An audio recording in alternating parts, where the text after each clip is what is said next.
The students, আজকে আমরা West Bengal board of secondary এডুকেশনের ক্লাস 8-এর রয় অ্যান্ড মার্টিনের কোয়েশ্চেন ব্যাংক থেকে আ কিংস টেল এই গল্পটার 207 নম্বর পাতার যে প্যাসেজটা দেওয়া আছে তার কোয়েশ্চেন আনসার সলভ করব।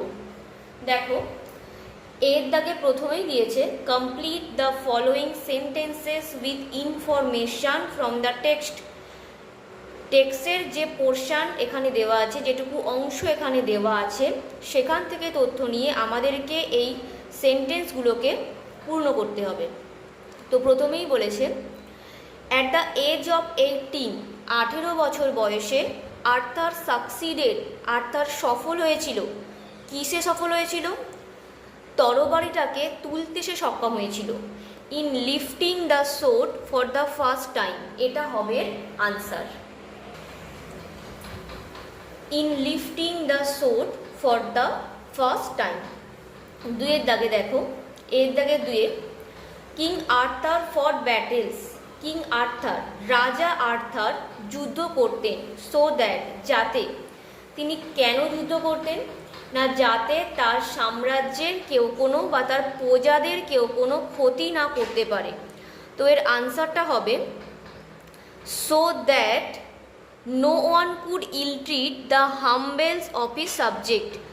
No one could ill-treat the humblest of his subject. এই পোর্শনটা হবে আনসার। বিয়ে দেখে দেখো কি বলেছে, write T for true and F for false statement in the boxes provided. এখানে কোনটা ঠিক সেটাকে টু লিখতে হবে, যেটা ভুল সেটাতে এফ লিখতে হবে, কিন্তু কোনো সাপোর্টিং স্টেটমেন্ট এখানে দিতে বলেনি। তো প্রথমেই বলেছে দ্য বারন্স ওয়ার হ্যাপি, অভিজাতরা খুশি ছিল, উইথ আর্থার, আর্থারকে নিয়ে তারা খুব খুশি ছিল। কিন্তু তোমরা যারা গল্পটা পড়েছো প্রত্যেকেই জানো যে যারা অভিজাত ব্যক্তিরা ছিলেন তারা রাজা আর্থারকে নিয়ে খুব অসুখী ছিলেন, একদমই তারা খুশি ছিলেন না। তো এটা হবে ফলস। তারপরে দুয়ের দাগে দিয়েছে the great trial took place on a bright morning of May. যে পরীক্ষার আয়োজন করা হয়েছিল সেটা একটা মে মাসের উজ্জ্বল সকালে সংগঠিত হয়েছিল। এটা একদম ঠিক, মে মাসের সকালে একটা পরীক্ষার বা একটা ট্রায়ালের আয়োজন করা হয়েছিল এবং সেখানে সমস্ত শ্রেণীর মানুষ, কারিগর থেকে অভিজাত ব্যবসায়ী সবাই সেখানে উপস্থিত ছিলেন। এরপরে দেখো সি এর দাগের আনসার দ্য ফলোয়িং কোয়েশ্চেন। নিচে দুটো প্রশ্ন দেওয়া আছে, সেই প্রশ্নগুলোর উত্তর লিখতে বলা হয়েছে। Who were the pupil present during the great trial. যখন সেই পরীক্ষার দাবি জানানো হয়েছিল, যখন সে পরীক্ষাটা সংগঠিত হয়েছিল, তখন কারা ওখানে উপস্থিত ছিলেন? এর আনসারটা হবে ডিউরিং দ্য গ্রেট ট্রায়াল, সেই পরীক্ষা চলাকালীন, দ্য পিজেন্ট কৃষকেরা, দ্য ক্রাফটসম্যান কারিগররা, and the merchants as well as the barons were present. দেওয়ার ব্যবসায়ীরা এবং অভিজাত ব্যক্তিরাও সেখানে উপস্থিত ছিলেন। দুয়ের দাগের কোয়েশ্চেন দেখো, after becoming the king of England, ইংল্যান্ডের রাজা হওয়ার পরে, what was Arthur's first duty, আর্থারের প্রথম কর্তব্য বা কাজ কি ছিল? Who helped him to fulfil his duty, কে তাকে তার এই কর্তব্য পালনে সহায়তা করেছিল? দেখো, এই থার্ড প্যারার প্রথম লাইনেই দেওয়া আছে after becoming the king of England, ইংল্যান্ডের রাজা হওয়ার পরে, Arthur's first duty was to secure peace in England.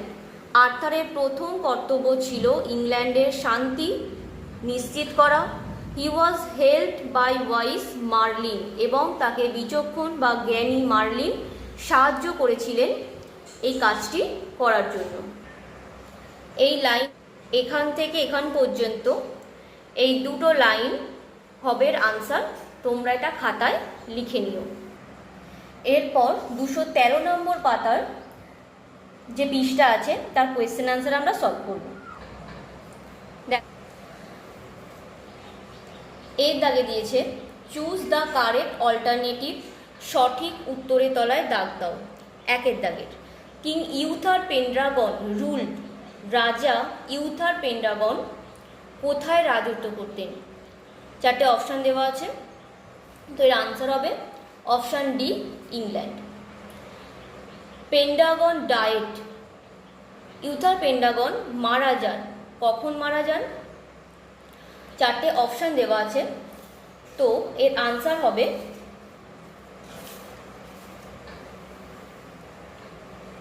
After his son was born.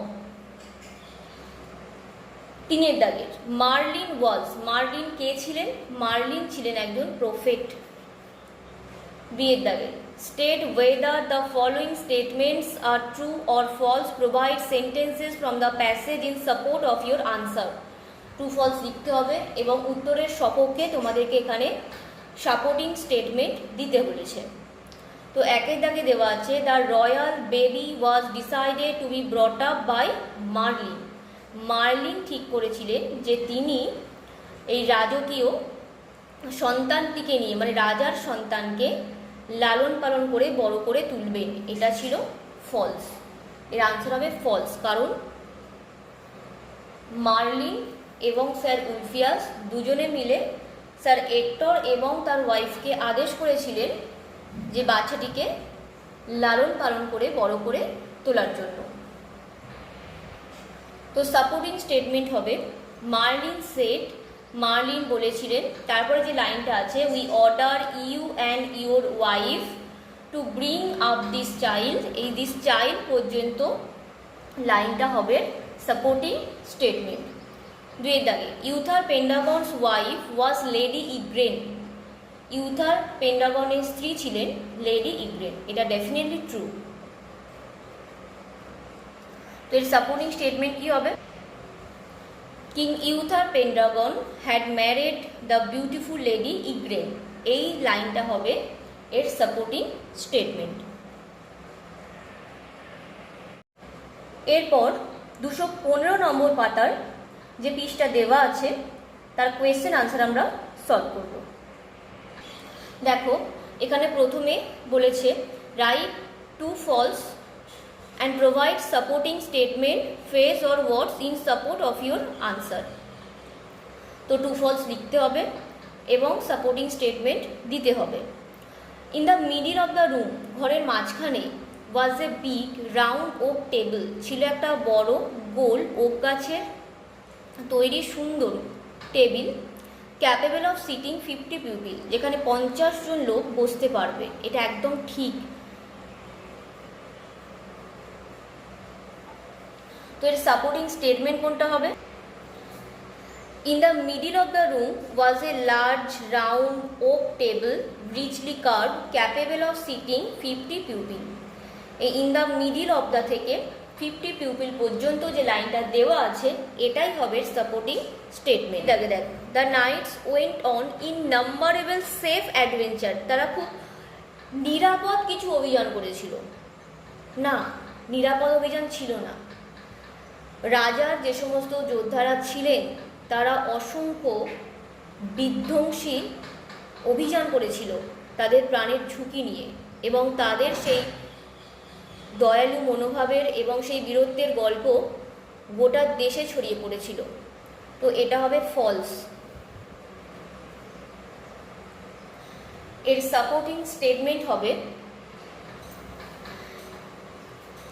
এই লাইনটা, the knight undertook countless hazardous adventure, এটা হবে সাপোর্টিং স্টেটমেন্ট। এবার দেখো বিয়ের দাগেরটা, the stories of the knights, যোদ্ধাদের গল্পগুলো। কিসের গল্প? তাদের যে ভালো মানুষ, তারা অসহায় মানুষদেরকে সাহায্য করে এবং দুষ্টু মানুষদেরকে শাস্তি দেয়, সেই গল্প। এবং তাদের যে দয়ালু মনোভাব তার গল্পগুলোই গোটা দেশ জুড়ে ছড়িয়ে পড়েছিল। তো এর আনসারটা হবে the stories of the knights goodness and kindness spread throughout the country. দুইয়ের দাগে দেখো, the Excalibur could only be possessed by, এক্সক্যালিবারকে অধিকার করতে পারবে কেবলমাত্র an honest and fearless knight, একজন সৎ এবং নির্ভীক যোদ্ধা, who protected the common people, যারা সাধারণ মানুষদেরকে রক্ষা করতেন। সি এর দাগে দেখো দুটো প্রশ্ন আছে। Why were the barons not satisfied with king Arthur, কেন অভিজাতগণ রাজা আর্থারকে নিয়ে একদমই সন্তুষ্ট ছিলেন না। তো এর আনসার আমরা লিখব the barons were not satisfied with king Arthur, অভিজাতরা রাজা আর্থারকে নিয়ে একদমই সন্তুষ্ট ছিলেন না, because he was gentle and just. এটা হবে আনসার। দুইয়ের দাগেটা দেখো, অন দ্য ওয়েডিং ডে, বিবাহের দিনে, where did Merlin take Arthur, Merlin আর্থারকে কোথায় নিয়ে গিয়েছিলেন। তো তোমরা জানো মার্লিন আর্থারকে একটা খুব সুন্দর রং করা, টকটকে লাল এবং নীল রং করা একটা খুব সুন্দর প্রাসাদে নিয়ে গিয়েছিল। দেখো এর আনসারটা হবে on the wedding day Merlin took Arthur to a richly gilded pavilion painted crimson and dark blue. এটা হবে আনসার।